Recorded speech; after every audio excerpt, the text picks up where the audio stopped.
안녕하세요. 탁재일 교수입니다. 코로나19와 함께 이단 문제에 대한 사회적 관심도 동시에 높아진 것 같습니다. 오늘 이야기를 시작하기 전에 먼저 이단이란 용어에 대해 짚고 넘어가고 싶습니다. 사회적 역기능을 하는 종교단체에게 이단이란 용어를 사용하는 나라는 우리나라가 전 세계적으로 유일한 것 같습니다.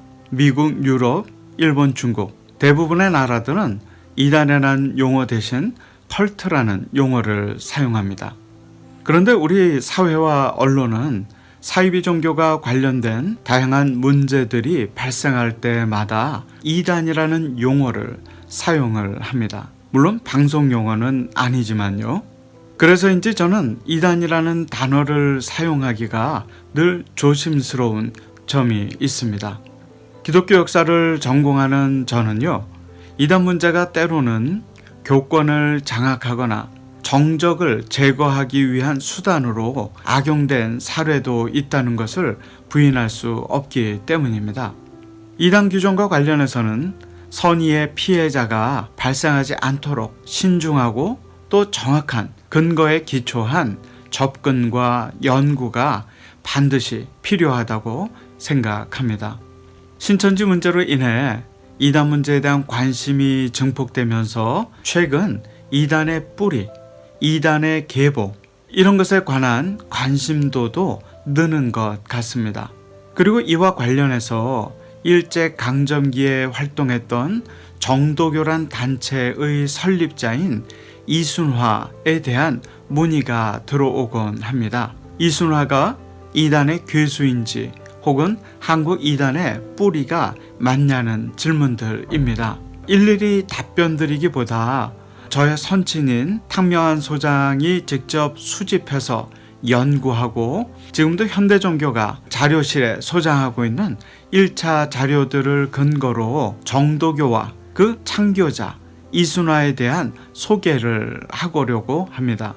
제가 개인적으로 정도교를 알게 된 것은 아마도 한 30여 년 전인 것 같습니다. 당시 제가 대학원에서 한국교회사 석사 논문을 준비하고 있었고 그 주제를 고민하던 중에 선친 탕명한 소장이 이순화의 정도교를 연구하는 것이 어떻겠냐고 권하셨는데요. 그 이유는 첫 번째로 계룡산의 기독교계 신흥종교 운동들 중에서 선친이 나름 깊은 관심을 가졌던 단체가 바로 정도교였기도 했고, 두 번째로 정도교의 1차 자료들이 현대종교에 잘 보관이 되어 있던 것도 장점이었고요. 셋째로 일제강점기 하에서 반일 성격의 소종파 운동으로서는 정도교가 시온산 제국이라는 단체와 함께 가장 전형적인 사례였다는 것이 그 이유였습니다. 분명한 사실은 한국의 이단 역사 안에는 계보가 존재합니다. 문선명과 정명서 그리고 박태선과 이만희 등 이단들은 서로 영향을 주고받으며 성장했지요. 하지만 한국 종교문화의 혼합주의적 성격을 고려한다면 이단의 규모나 흐름을 수치화하거나 도표화하기에는 조금 조심스러운 면이 있다고 생각합니다. 저는 정도교를 기독교에서 출발한 혼합주의적 신흥종교 운동이라고 분류하고 싶습니다. 이순화의 정도교는 기독교계 신흥종교 운동으로 시작됐지만 1924년에 계룡산 신도안에 정착을 하고 난 뒤에는 정감록이라든지 도참 사상이 혼합되어진 신흥종교로 변형되었습니다. 이순화가 예수를 믿게 된 동기는요, 5살 된 아들의 병 고침을 경험하고 나서부터인데요. 아들이 병을 얻어 고생할 때 지나가던 한 부인의 전도를 받았다고 합니다. 그리고 아들의 병 고침을 위해 기도를 하게 되었는데 아들이 병 고침을 받았다는 것이죠. 이후에 이순화는 하나님께 기도하면 무엇이든지 이룰 수 있다고 믿고 기도에 전념을 했는데요. 그러던 중에 그녀의 나이 48세이던 1917년 3월에 계시를 받고 예언을 하게 되었다고 기록되어 있습니다. 주목할 점은 정도교의 이순화가 반일 운동을 과감하게 실천에 옮겼다는 사실인데요. 1919년 음력 6월에 하늘의 계시를 받았다는 이순화는 서울 동대문에 올라가서 그녀의 녹십자기와 태극기와 유사한 태극 8개기를 걸고 독립 만세를 부르다가 일본 경찰에게 체포되었고 종로 경찰서 유치장에 수감이 됩니다. 아들 진영수와 함께 옥에 갇힌 이순화는요, 서대문 형무소에서 10개월간의 문초를 받게 되는데요. 그럼에도 불구하고 그녀는 취조관 앞에서 당당하게 일본은 망한다, 천황은 유황불 못돼 멸망받게 될 것이다 라고 외치는 등 모진 고문을 견뎠다고 합니다. 참 공교롭게도요, 이 시기는 대규모 기성교단들이 신사참배라는 형극의 길을 걷고 있었던 기간이지요.